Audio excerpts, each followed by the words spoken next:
हर हर महादेव। देवों के देव महादेव जी के चरण में प्रणाम करती हूँ, मेरा प्रणाम स्वीकार हो। माता गौरव पार्वती के चरण में प्रणाम करती हूँ, मेरा प्रणाम स्वीकार हो। गणपति ललन माँ के चरण में प्रणाम करती हूँ, मेरा प्रणाम स्वीकार हो। सब गुरु भाई बहनों के चरण में प्रणाम करती हूँ, मेरा प्रणाम स्वीकार हो। माता पिता के चरण में प्रणाम करती हूँ, मेरा प्रणाम स्वीकार हो। गुरु भाई बहन, मैं एक कथा सुनाने जा रही हूँ, इस कथा को पूरा सुनिए और राहत जानिए। आधी नहीं, आधी सुनने में शिव गुरु का अपमान होती है, पूरा सुनने में ज्ञान होती है, इसलिए कथा को पूरा सुनिए और राहत जानिए। हर हर महादेव, घर घर महादेव। गुरु भाई बहन, एक मछुआरा थे और उनकी पत्नी थी। वो मछुआरा का 2 पुत्र थे। बड़े पुत्र थे, वो निकम्मे थे, वो कोई काम भी नहीं करते थे। उनके पिताजी कुछ भी कहते थे, लेकिन वो मछुआरा का बड़े पुत्र कोई काम नहीं करते थे। और छोटे पुत्र थे, वो आज्ञाकारी थे। जो भी कहते थे उनके पिता माता, वो आज्ञा को पालन करते थे और सारी काम करते थे जो उनके माता पिता कहते थे। वो जो मछुआरा की पत्नी थी, वो भगवान की भक्त थी, महादेव की भक्त थी और महादेव की पूजा किया करती थी। महादेव के चर्चा में जाती थी, महादेव के 3 सूत्र के पालन करती थी और पूजा पाठ करके अपना काम करती थी, मछली का व्यवहार करती थी। उसके जो पति थे वो भी मछुआरा भाई, वो भी मछली का व्यवहार किया करते थे, लेकिन भगवान के जाप चर्चा जरूर करते थे। ये जो छोटे पुत्र थे, वो अपने पिता के साथ साथ काम किया करते थे, जो उनके पिता करते थे वही करते थे। वहां का एक बहुत बड़े राजा थे। तो राजा का एक कन्या थी। राजा साहब नगर में पूरा ढिंढवारा पिटवा दिए थे कि मेरा कन्या का विवाह सोमवार रचाए हैं, मेरा कन्या का विवाह होगा, जो मेरा 3 शर्त मान लेगा उसको हम अपना पूरी राज दे देंगे और अपना कन्या से विवाह कर देंगे, जो मेरा 3 शर्त को पूरा कर देगा।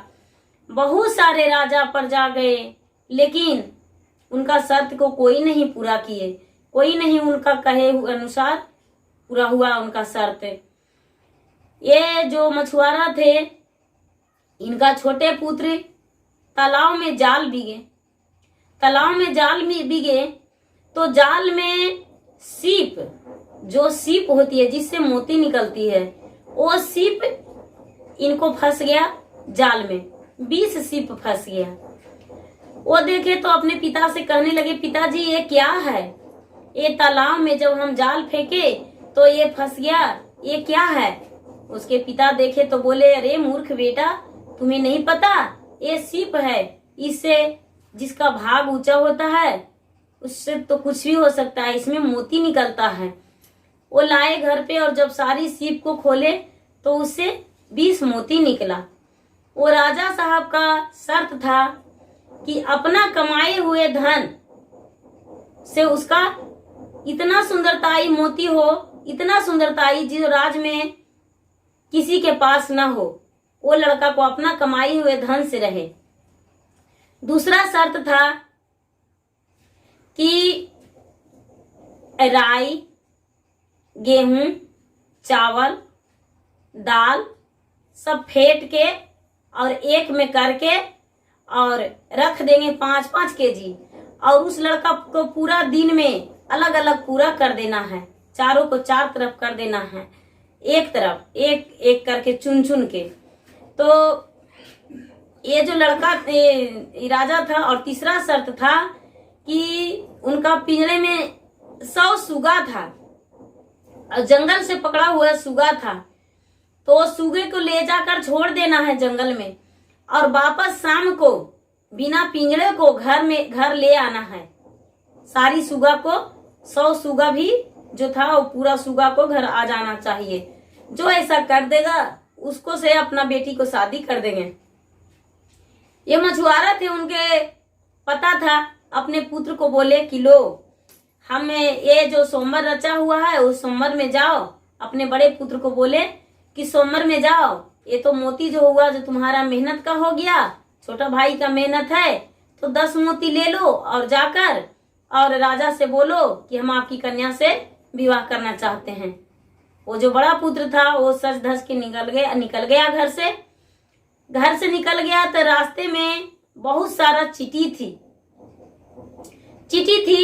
वो अपने चींटी रानी बोली, भैया, हे मुसाफिर भैया, आप कहाँ जा रहे हैं? ये बोले, अरे चींटी, तुम मुझसे क्या बात कर रहे हो? हम जा रहे हैं राजा के पास, राजा की कन्या से विवाह करने, राजकुमारी से। क्या कहना चाहती हो? ये चींटी रानी बोली, भैया, यदि मेरा मदद कर देते तो आपका काम में सफलता मिल जाता। भैया, मेरा जो घर है वो देखिए, बड़े बड़े पक्षी लोग जो है अपने पंख से मेरा घर को ढा रहे हैं। हम कहाँ रहेंगे, कैसे रहेंगे भैया? बोले कि अपना लाश से जो कुचल देंगे तो तेरा पता भी नहीं रहेगा। हट जाओ मेरे सामने से, कोई मदद करने वाली नहीं है, मेरे रास्ते में मत आओ। ये राजकुमार यहाँ से ऐसा बोल के चल दिया। चींटी चुप हो गई, अपना जगह पर चल गई अपना घर में। आगे चले तो एक साधु बाबा मिले, भिखारी। तो बोले कि तुम कौन हो और कहाँ जा रहे हो? ये बोले, हम एक मछुआरे का पुत्र हैं और राजकुमारी से शादी करने जा रहे हैं सोमवार में। बोले कि देखिए, आपके पास तो भोजन होगा, यदि मुझे दे देते तो बहुत अच्छा था। हम 7 दिन से भूखा हैं और कोई भी राहगीर आता है तो उससे भोजन मांगते हैं, कोई भी नहीं दे रहा है 7 दिन से, इसलिए मुझे कुछ खिला दो, नहीं तो मेरा प्राण टूट जाएगा। ये बोला, अरे हट जाओ मेरे रास्ते से, पता नहीं किधर किधर से आ जाता है बुढ़ा, तुम मेरे पास से हट जाओ। हम तुम्हें नहीं रोटी देने वाले हैं, है मेरे पास रोटी, लेकिन तेरे लिए नहीं। हम जाएंगे और राजकुमारी से शादी करेंगे तो उससे पहले खाना खा लेंगे, तब तो मजबूत हो जाएंगे, उसके बाद उसके पास जाएंगे ना। हम तुम्हें रोटी नहीं दे सकते हैं। रोटी नहीं दिया। वो गया राजा के पास और अपना मोती निकाल के दिया, तो मोती तो सिर्फ पत्थर था, वहां ले जाकर दिया। तो राजा बोला, ये क्या है? तो मोती है। देखा तो, रे मूर्ख, तूने मुझे पत्थर ला के दिया है, 10 पत्थर कहाँ से इतना बड़ा बड़ा पत्थर ला के दे दिया है, जल्दी से लेकर जाओ और नहीं तो कारागार में डाल देंगे। ये जो बड़ा पुत्र था मछुआरा का, वो वापस आ गया भागे भागे अपने पिता के पास। अपने पिता से बोला, पिताजी, हम तो उसके पास गए और जाकर बोले तो कह दिया पत्थर है, मुझसे शादी नहीं किया। छोटा पुत्र बोला, पिताजी हम जाएं? उसके पिता बोले, हाँ पुत्र जाओ। वो माँ से बोला, माँ मुझे 4 रोटी बना दो,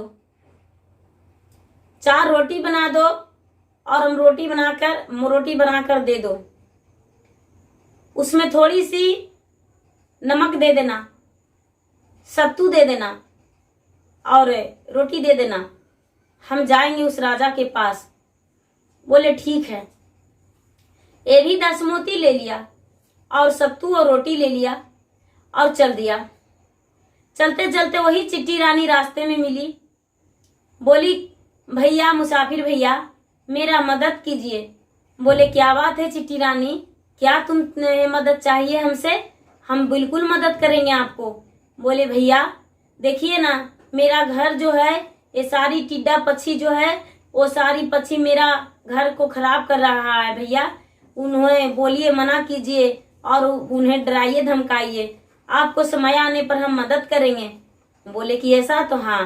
बोले, देखिए बहन चिट्टी रानी, आपसे कोई मदद नहीं चाहिए, पर हम आपको मदद जरूर करेंगे, क्योंकि आपका मदद करना तो मेरा फर्ज है, क्योंकि हम मनुष्य हैं और आप एक चिट्टी हैं, तो आपको मदद हम क्यों नहीं करेंगे, आपको मदद करेंगे। वो जाके और सारी टिड्डे को भगा दिए और इनका जो घर था वो सुंदर सा बनाकर, हाथ से थापकर और बनाकर, और बोले कि चिट्टी रानी अब हम चलते हैं। चिट्टी रानी बोली, भैया जब मेरा जरूरत पड़े तो याद कर लेना भैया, हम तुम्हारा मदद करेंगे। बोले ठीक है वहां चिट्टी रानी, हम याद करेंगे और फिर जब जाएंगे इस रास्ते से तो अपना रानी से मिलाते जाएंगे। बोले कि बहुत अच्छा भैया। ये क्या किया कि जो इसके पास सत्तू था वो सत्तू थोड़ा सा चिट्टी के पास गिरा दिया। सारी चिट्टी बहुत खुश हो गया बहुत खुश हो गया और जी भर के भोजन कर लिया सत्तू सत्तू सब थोड़ी थोड़ी खा लिया चिट्टी। आगे चला ये राजकुमार जो मछुआरा का पुत्र था छोटा, वो आगे चला। आगे थोड़ी दूर में मिले एक साधु बाबा। तो साधु बाबा मिले तो बोले कौन है भाई, कौन जा रहे हो? ये लड़का बोला बाबा हम हैं, मछुआरे का पुत्र हैं बाबा। कहाँ जा रहे हो बेटे? बोले बाबा हम तो राजा के पास जा रहे हैं, राजमहल में जहाँ पर स्वयंवर रचा हुआ है वहां जा रहे हैं। बोले किस लिए जा रहे हो? तो देखिए बाबा अभी तो कह नहीं सकते हैं कि किस लिए जा रहे हैं, लेकिन ऐसे तो हम जा रहे हैं कि स्वयंवर जाएंगे और राजा को कुछ शर्तें हैं, वो शर्तें पूरी हो जाए तो हम राजकुमारी से शादी करेंगे। बोले कि देखिए हम बहुत भूखा है, 7 दिन से भूखा है, यदि आपके पास कुछ खाना है तो खाना हमको दे देते तो बहुत अच्छा था। ये लड़का बोला बाबा मेरे पास तो खाना है, लेकिन आप खा लीजिए, उससे हम बहुत खुश हो जाएंगे, मेरे पास है रोटी। ये लड़का जो था वो रोटी दे दिया और नमक था, जो भी इसके पास था सूखी रोटी वो बाबा को खिला दिया। और थोड़ी सी सत्तू था, बोला बाबा मेरे पास सत्तू भी है, वो आप चाहें तो वो भी पी सकते हैं।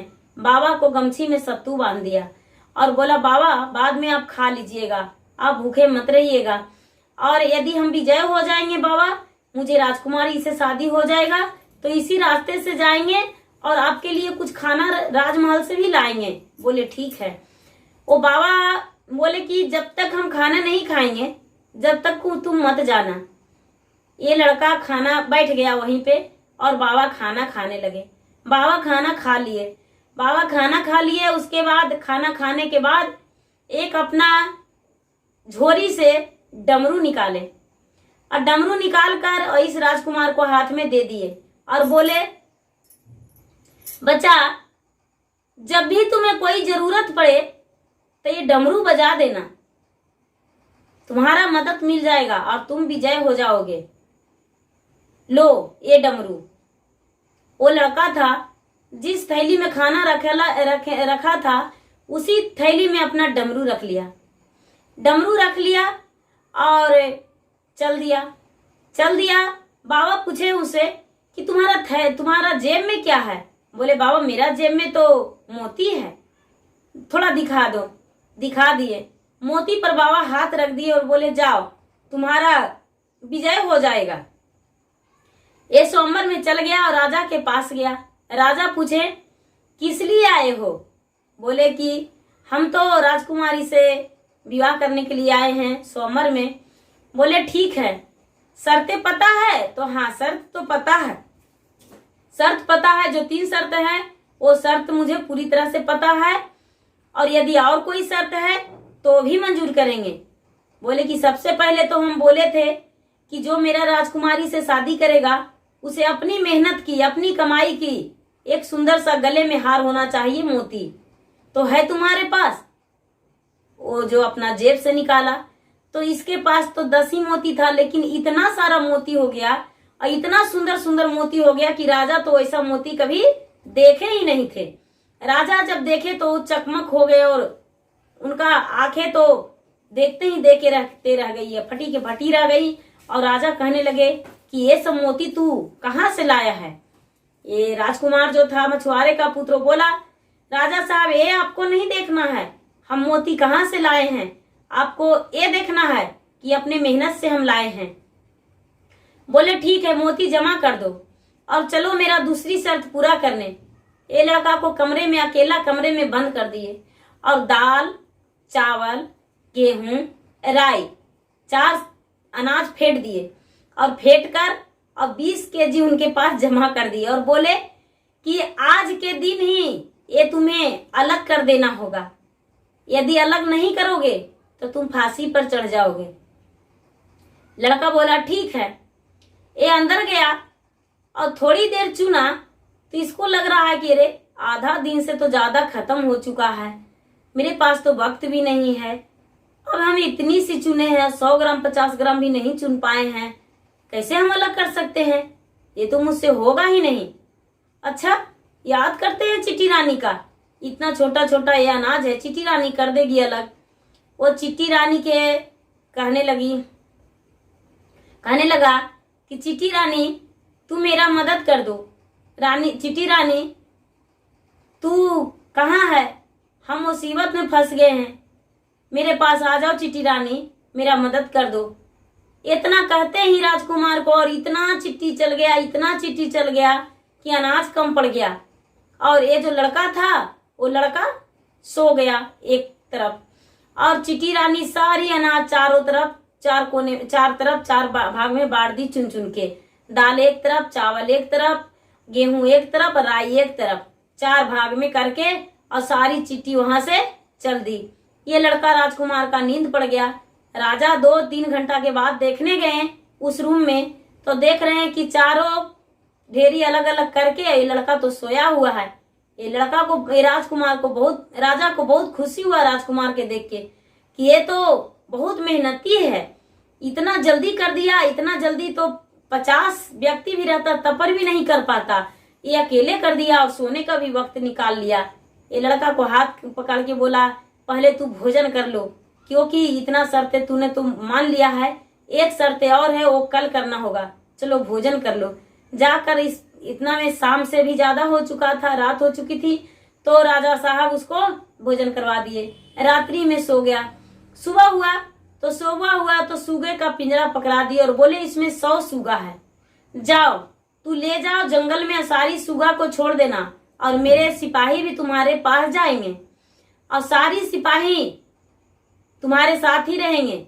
यदि पिंजरा खोलोगे तो सही है, नहीं खोलोगे तो तुम्हें फांसी का सजा हो जाएगा और सारी सूगा बिना पिंजरा के घर ले आना होगा। ये लड़का बोला ठीक है, हम आपकी शर्तों से पूरा खुश हैं, मुझे मंजूर है राजा साहब, और गर्व है कि आपने ऐसा शर्त रखे हैं। ये लड़का पिंजरा लेकर जंगल चला गया। राजा के 4 सिपाही भी उसके साथ गए। 4 सिपाही साथ गए और वो राजकुमार लेकर गया। सारी सुगा को पिंजरा से उड़ा दिया और शाम को इसे पता ही नहीं चल रहा है कि सुगा कहाँ चल गया, क्योंकि जंगल का सुगा जंगल में चला गया। अब इसके पास पकड़ाएगा कैसे? अब ये सोच रहा है अब मैं क्या करूं, मेरे पास तो कोई उपाय नहीं है, हे भगवान मुझे कुछ रास्ता बताइए, हे भगवान। लेकिन कोई रास्ता नहीं मिल रहा है। याद आया कि रे मेरे पास तो मेरा थैली है, वो थैली तो मेरे पास ही हम लेकर आए हैं, तो क्यों ना उसमें डमरू को हम बजा दें। बाबा को याद करके बाबा बोले थे कोई मुसीबत में डमरू बजा देना तो तुम्हारा हम मदद कर देंगे, तो हम डमरू बजा देते हैं। ये लड़का डमरू निकाल के और बजा दिया। डमरू निकाल के बजा दिया, पूरा dim dim dim dim dim dim पूरा डुक डुक बजा दिया। और जब डुक डुक करके डमरू बजा दिया तो सारी सूगा जो थी वो सारी सूगा इस राजकुमार के आगे आगे बैठ गई और पूरा च्यू च्यू च्यू च्यू करने लगी सारी सूगा। ये राजकुमार आगे हो गया, सूगा पीछे फिर से। तो आगे आगे डमरू बजाते जा रहा है राजकुमार और पीछे से सारी सूगा इसको पीछे च्यू च्यू च्यू च्यू बोलते बोलते और घर चला गया। राजकुमार जो थे वो राजमहल चले गए और सारी सूगा राजा के राजमहल चले गए इनके पीछे पीछे। राजा बोले कि सूगा की गिनती करो। उनको सैनिकों सूगा को गिनती किए तो पूरा 100 के 100 सूगा था, 100 के 100 सूगा था। वो इस बात से बहुत खुश हो गए। इतना खुशी मिला कि हाँ क्या इसमें लड़का में है गुण जो सारी सूगा को भी छोड़ दिया और वापस फिर इसको साथ पीछे पीछे आ गया। ये तो बहुत अच्छा लड़का है। जब फिर से सुबह हुआ तो इस राजकुमार को बोले कि तुमने तो मेरा शर्त माना है, हो सकता है मेरा पुत्री का भी कोई शर्त हो। जाओ पहले मेरा पुत्री से मिलो, मेरा पुत्री तुमसे शादी करने को लिए राजी है या नहीं, क्योंकि तुम एक मछुआरे का पुत्र हो। तो ये लड़का बोला ठीक है, आपकी आज्ञा जैसी हो वैसा ही करेंगे। ये रानी के पास गए, ये राजकुमार वो लड़की के पास और बोले कि क्या आप मुझसे शादी करना चाहते हैं? लड़की बोली हाँ, हम आपसे शादी करेंगे, क्योंकि आप जैसा मुझे संसार में कोई नहीं मिल सकता है। कहने का तो आप एक मछुआरा का पुत्र हैं, लेकिन आप जो हैं वो मछुआरा का पुत्र नाम का है, पर एक सुंदर सा राजकुमार है और मेरे लायक हैं, आपसे हम शादी जरूर करेंगे। ये लड़की खुशी खुशी उनको से विवाह करने को लिए तैयार हो गई। उसके पिता जो थे ताल मड़वा पताल थुम्बी कर दिए, तुरंत माने विध व्यवहार चालू हो गया और लड़का लड़की का दोनों का शादी कर दिए। जब दोनों का शादी कर दिए तो शादी हो गया। ये लड़का बोला पिताजी अब हमको विदाई दे दीजिए। राजा साहब विदाई दे दिए अपने बेटी और दामाद को। जो रास्ता से आया था लड़का उसी रास्ता में फिर जाने लगा।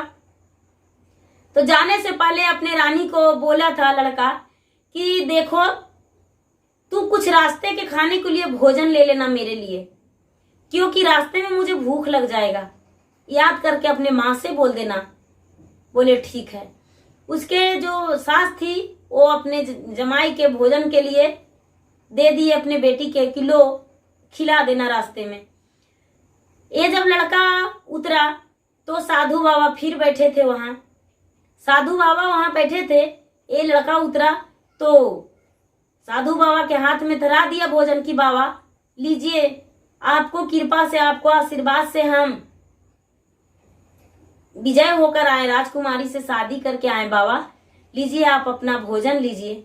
वो जो बाबा थे वो सर पर हाथ रख दिए राजकुमार को, और सर पर हाथ रखते ही अपना रूप में आ गए शंकर भगवान। शंकर भगवान अपना रूप में आ गए। बोले आयुष्मान बाबा पुत्र, मैं तो भिखारी नहीं हूँ, मैं तो भगवान शंकर भगवान हूँ, देवों का देव महादेव हूँ। मैं तो धरती से फटके निकला हूँ, आदि शक्ति मुझे ही कहा जाता है, मेरे ही जरिए सब कुछ है संसार में, मैं तो भगवान हूँ, महादेव हूँ। ये लड़का देखकर और रानी भी उतरी अपना डोली से, और उतर के भगवान को दर्शन पाकर और बोली कि महादेव जी आपको तो मैंने बचपन से भक्त थे और आज आपको दर्शन पाकर हम धन हो गए, मुझे सुहागन रहने का आशीर्वाद दीजिए। भगवान सुहागन रहने का आशीर्वाद दिए और वहां से आगे चला राजकुमार और उनकी पत्नी। तो चिट्टी रानी मिली, चिट्टी के भी भोजन दिया। जो चिट्टी थी वो बोली कि सदा सुहागन रहिए आप, और आप चिट्टी का भोजन बांटते रहिए, और मेरा आशीर्वाद जो है यही है, और जब भी जरूरत पड़े तो मेरा याद कर लीजिएगा। राजकुमार घर गया अपने माता पिता के पास। उसको माता पिता देखे मछुआरा और मछुआरीन, तो अपने बेटे बहू को देखकर और खुश हो गए और अर्चन पर्चन किए, बहू का गृह प्रवेश किए। बहू और बेटे दोनों खुशी खुशी रहने लगे। गुरु भाई बहना, मेरा वीडियो अच्छा लगे तो इसे लाइक कीजिए, शेयर कीजिए, सब्सक्राइब कीजिए। धन्यवाद। हर हर महादेव, घर घर महादेव।